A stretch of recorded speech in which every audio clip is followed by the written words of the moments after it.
Existe uma lenda que diz que os deuses amarraram um fio vermelho no dedo mindinho daqueles que estão destinados a se conhecer e assim se tornar almas gêmeas. Independente do tempo, lugar ou circunstância, o fio pode esticar ou emaranhar, mas nunca será partido. Essa pessoa e você vão se conhecer em algum momento. Mas e se esse fio vermelho estiver preso em mais de uma pessoa? Talvez 2, talvez 5, talvez em todas as pessoas que você está destinado a conhecer. Alguns dos fios são mais fortes, outros mais frágeis, mas nunca se rompem. Talvez seja um pouco difícil explicar como o destino funciona, mas esse anime tenta um pouco. Por isso, hoje é dia de falar sobre Holic. Como eu disse no vídeo de Pet Shop of Horrors, Holic e Pet Shop são praticamente as mesmas histórias, só que completamente diferentes. Se você ama um, vai amar outra. Holic foi escrito e desenhado pelas mulheres da Clamp. Sim, as mesmas gatas que fizeram Sakura. Seu lançamento foi em 2003 e está em um hiato, se a gente pode falar assim, desde 2010.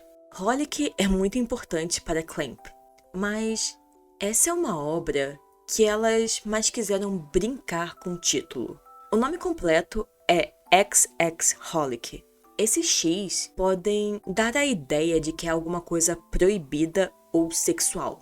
E é interessante pensar nisso, pois o mangá possui uma das personagens mais sexuais já criadas, a Yuko.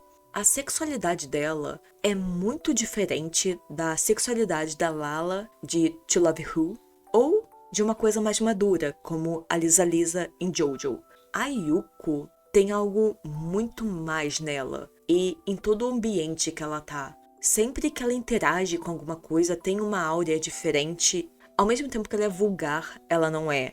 É muito interessante todo o conceito da Yuko.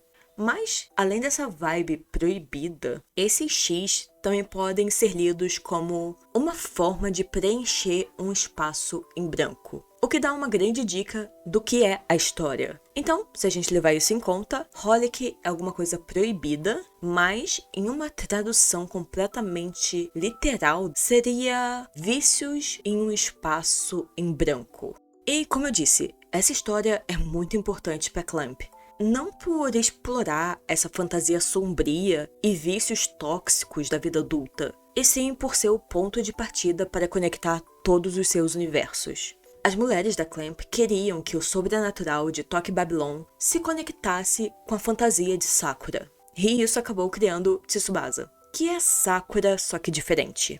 Só que se eu for tentar explicar todo esse universo, vai ser um vídeo só disso, e o foco aqui é Holic. Fica aqui a curiosidade, Holic é responsável por ligar todo esse universo, sendo considerado um espaço no meio. Um espaço onde os personagens podem transitar entre as dimensões. E por fim, ainda sobre a Clamp, elas sempre foram muito boas em criar histórias que você se conecta. Vou usar a Sakura como exemplo. Sailor Moon chegou no Brasil muito censurado. Tanto que você nunca viu com áudio original, é como se você nunca tivesse visto, porque muitas das partes delicadas e sensíveis foram cortadas. Por isso muita gente tem uma certa dificuldade em se conectar com as histórias. Já Sakura, muito da sua essência original foi mantida. Às vezes por passar despercebida, e às vezes por ser muito discreto. E claro, teve coisas que foram censuradas, mas ainda estavam lá. Então, se você era uma criança dos anos 90, um pouco diferente do esperado, Sakura era acolhedor e fofo. Já Holic consegue fazer isso na sua vida adulta. Claro, às vezes você vai se identificar com um personagem super tóxico que termina sendo esmagado por um ônibus. Mas acontece. A história aqui não tenta explorar essa vertente da angústia adolescente. E sim, ela explora mais esse fenômeno que é a natureza humana e os comportamentos tóxicos que vamos adquirindo ao decorrer da nossa vida e ficam muito evidentes na nossa vida adulta. Além de deixar bem claro que você está completamente sozinho. Você precisa tomar suas decisões sozinhos e você precisa ser responsável pelas suas gracinhas. Tudo o que está acontecendo é culpa sua. E a história deixa bem claro isso. Mas, antes de começar a se culpar, vamos falar sobre a história de Holic. Holic conta a história de Watanuki, um colegial que tem a capacidade de enxergar yokais. E ele é completamente atormentado por essas criaturas até que acaba encontrando uma pequena loja de antiguidades. Quando tá nessa loja, as criaturas que o perseguem simplesmente desaparecem.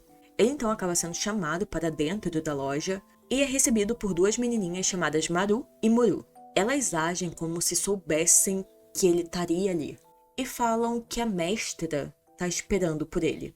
Watanuki é então levado até Yuko, uma mulher maravilhosa, um pouco alcoólatra, que fala que consegue realizar desejos. E no caso do colegial, seria parar de ver esses espíritos. Mas, claro, isso tem um preço. No caso do Watanuki, ele acaba virando assistente, cozinheiro e faz todas as tarefas domésticas que a Yuko manda. Só que então, com o tempo, ele começa a frequentar mais essa loja e ele vai observando as histórias que passam por ali.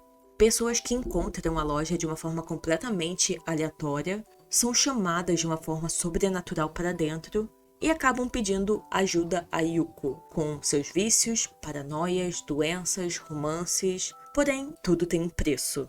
E se as pessoas escolhem desobedecer o que é dito pela Yuko, as consequências podem gerar a morte ou a perda da sanidade do cliente. Yuko faz todos os seus contratos em cima de uma regra simples e importante, que é a troca equivalente. Talvez você conheça a troca equivalente por causa de Fullmetal. E ela é bem simples. Para você ter algo, você precisa dar algo do mesmo valor.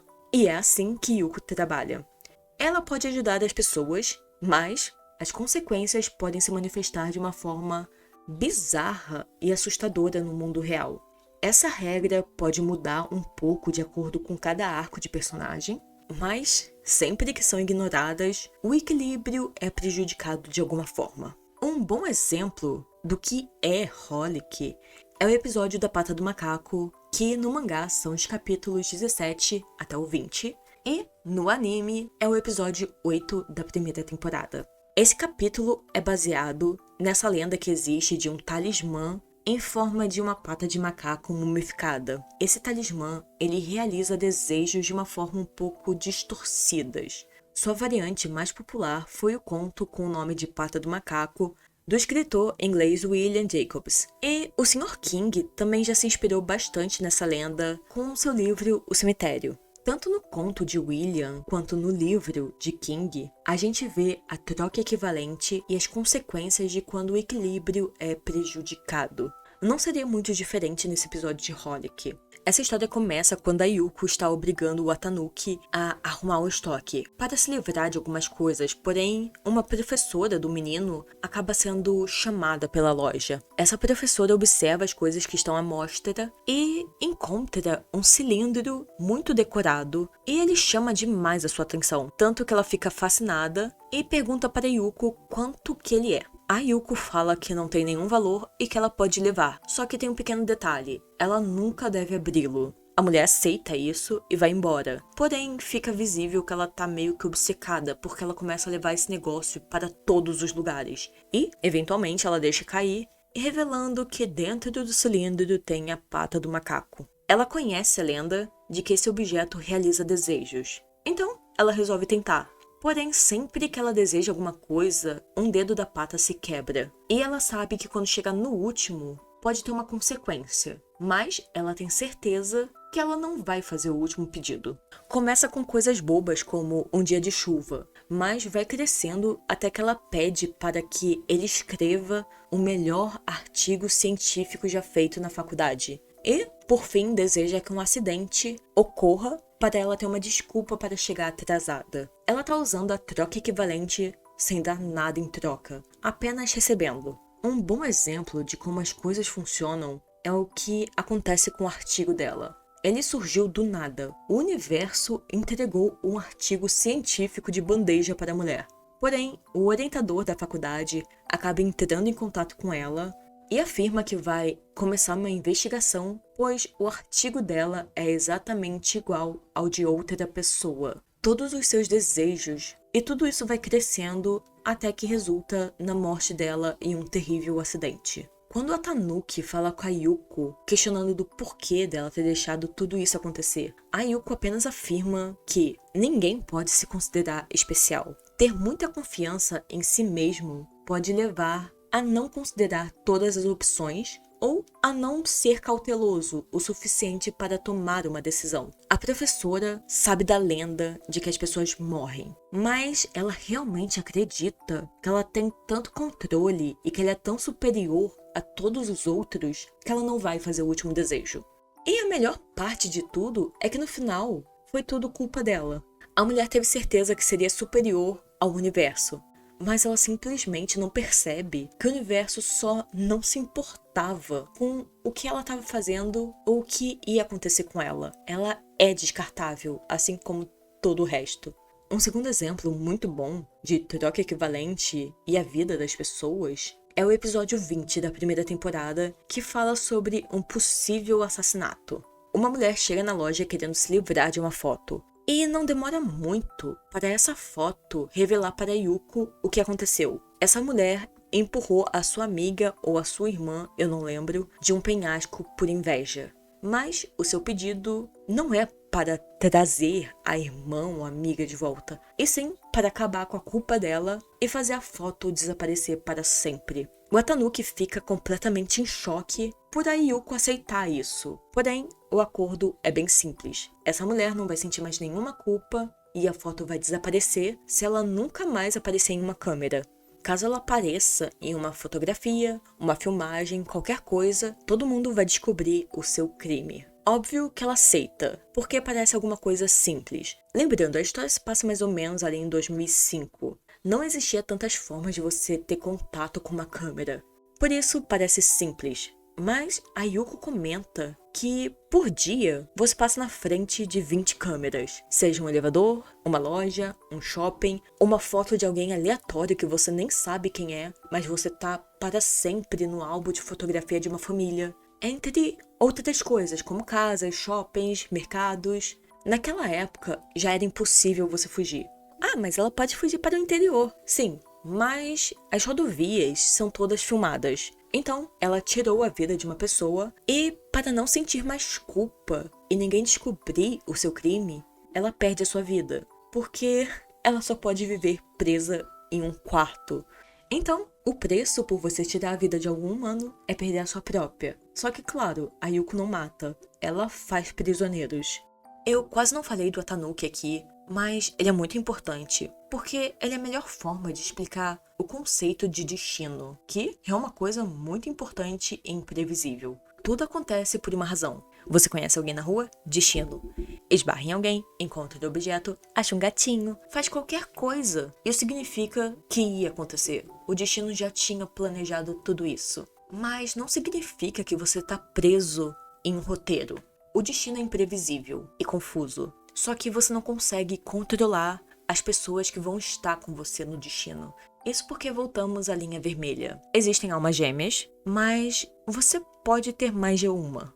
Assim, o conceito é bem diferente do que a gente está acostumados. Um exemplo simples que eu vou usar aqui é em Yu-Gi-Oh! Sim, eu poderia usar o Tanuki e o Domênico como exemplos, porque eles são almas gêmeas, mas eu vou usar Yu-Gi-Oh!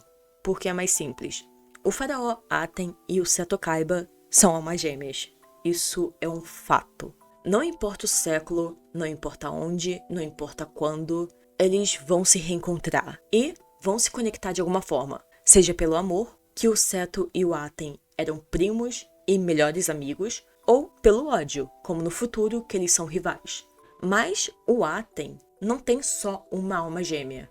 O Bakura também pode ser visto como uma alma gêmea dele, já que os dois se encontram em diversas linhas do tempo diferentes e sempre acabam tendo uma conexão muito forte.